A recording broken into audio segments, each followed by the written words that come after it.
Sa Caribbean Sea, isang masayang pamilya ang nagbabakasyon at nag-enjoy sa kanilang oras sakay ng isang yacht.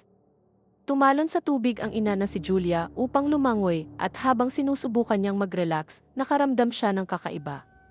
Gayunpaman, wala siyang makitang anuman sa paligid kaya inisip niyang guni-guni lamang iyon. Ilang segundo lang ang lumipas, bumalik ang kakaibang pakiramdam. Wala pa rin siyang nakikita, ngunit kinabahan na siya, kaya nagsimula na siyang lumangoy pabalik sa yacht.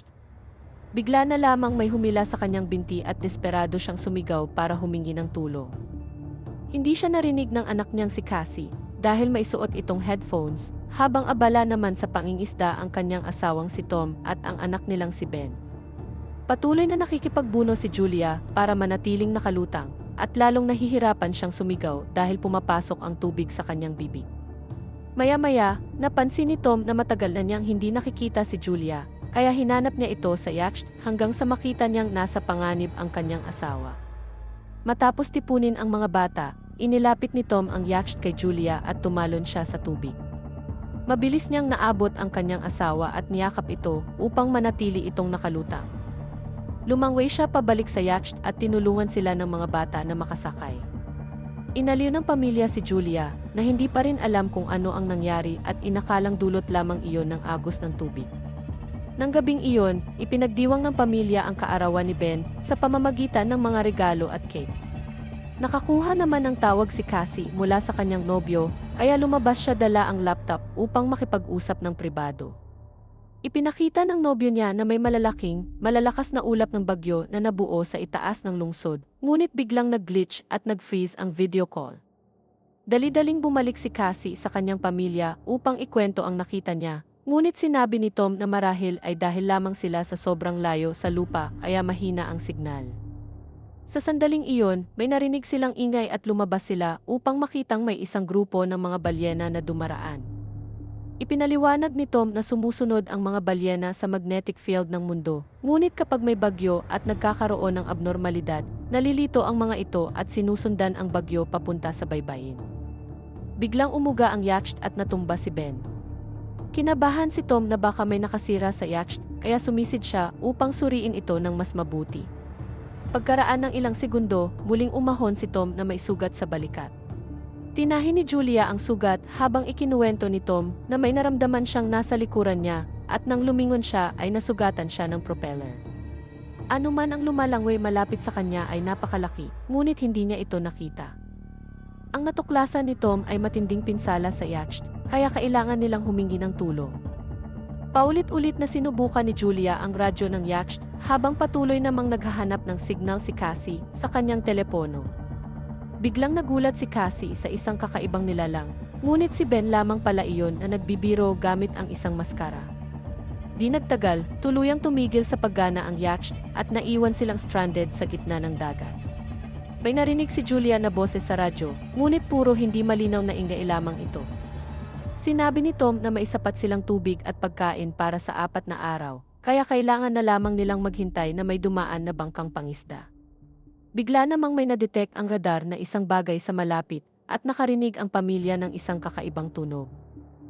Dali-dali silang lumabas at nabigla sa kanilang nakita, ilang meteorite ang bumabagsak sa lupa na nagdudulot ng malalakas na pagsabog sa bawat pagbagsak.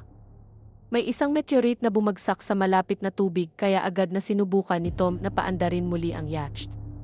Habang hirap na hirap ang makina na umusad, may isa pang meteorite ang bumagsak at tumama sa paligid.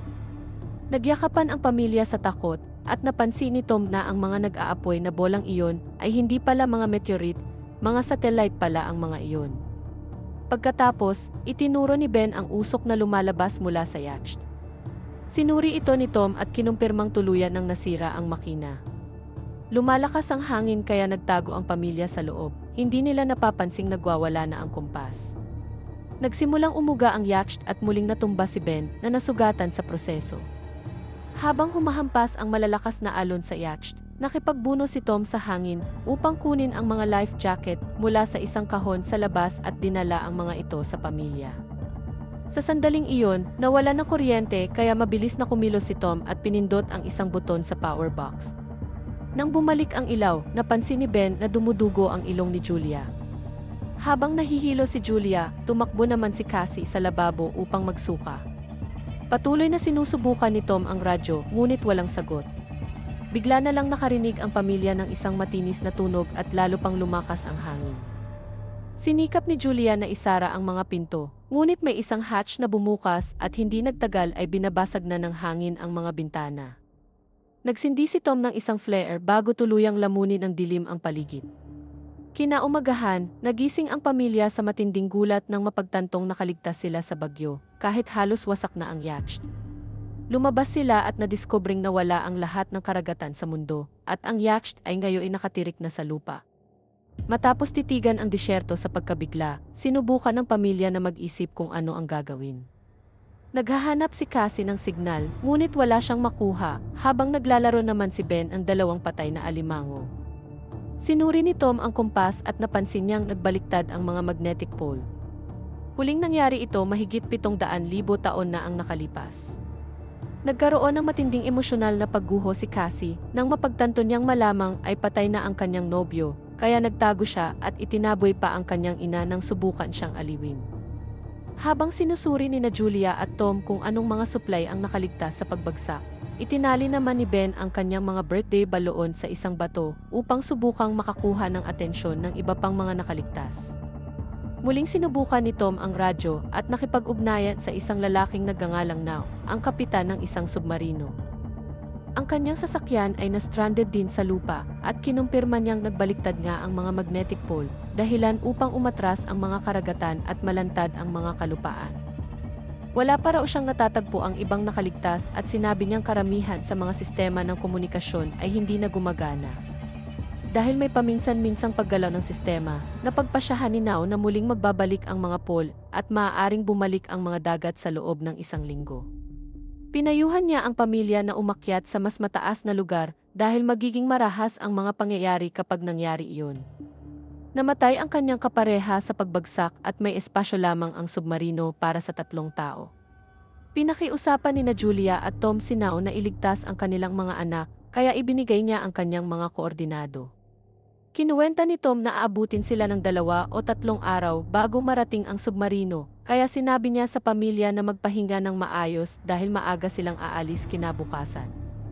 Kinaumagahan, nag-iimpake na ang pamilya ng kanilang mga suplay nang may mapansin si Tom na may gumagalaw sa malapit. Isang lalaking pilay ang papalapit, may hawak na improvised na sibat, harpoon, at may kasamang aso na walang tigil sa pagtahol. Nilapitan siya ni Tom at inabutan ng bote ng tubig, ngunit hindi niya maintindihan ang wika ng lalaki. Pagkatapos uminom, bigla siyang hinampas ni Tom gamit ang bote at sinipa sa mukha. Takot na tumakbo si Julia, ngunit huli na, sinaksak na ng lalaki si Tom sa tiyan gamit ang harpoon. Kumislot ang katawan ni Tom ng ilang segundo bago patuluyang hiwain ng lalaki ang kanyang lalamunan. Pagkatapos, hinabol ng lalaki si Julia at inihagis pa ang harpoon na tumama at nakasugat lamang sa kanyang balikat. Sa kabila nito, nagmadali si Julia pabalik sa yacht upang puntahan ang kanyang mga anak, inutusan silang magtago habang ikinukulong niya ang mga pinto. Pumasok ang magkapatid sa loob ng sofa at ibinigay ni Julia sa kanila ang flare gun bago siya kumuha ng kutsilyo at nagtago sa banyo. Paulit-ulit na binayo ng lalaki ang pinto hanggang sa mabuksan ito at bigla siyang pumasok. Kumuha siya ng pagkain at sinimulang halughugin ang yacht hanggang sa makarating sa banyo. Naiwasan siya ni Julia sa pamamagitan ng pag-akyat palabas sa isang butas sa dingding. Tumingin ang lalaki ngunit hindi siya nakita, subalit nang subukan ni Julia na palihim na umalis, nagsimulang tumahol ang aso sa kanya. Bigla siyang sinunggaban ng aso at itinumba sa lupa, kaya napilitan si Julia na patayin ito gamit ang kutsilyo. Narinig ng lalaki ang ungol ng aso at lumabas siya. Nakita ang bangkay nito at tuluyang nagwala. Samantala, palihim na umikot si Julia sa yacht at umakyat sa itaas upang makapasok muli sa loob sa pamamagitan ng sirang bintana. Sa kasamaang palad, naunahan siya ng lalaki at sinuntok siya, pinabagsak sa sahig. Kumapit si Julia sa mga kasangkapan habang sinusubukan siyang kaladkarin ng lalaki at sa gitna ng pakikipagbuno ay nagawa niyang sipain ito palayo. Pagkatapos, tinapakan ng lalaki ang kanyang pulso upang mabitawan niya ang kutsilyo. Hinila siya ng lalaki sa buhok at inihampas ang kanyang mukha sa sahig bago siya ihagis sa sofa at simulang sakalin. Nakita ng mga bata ang lahat at hindi na nila kinaya,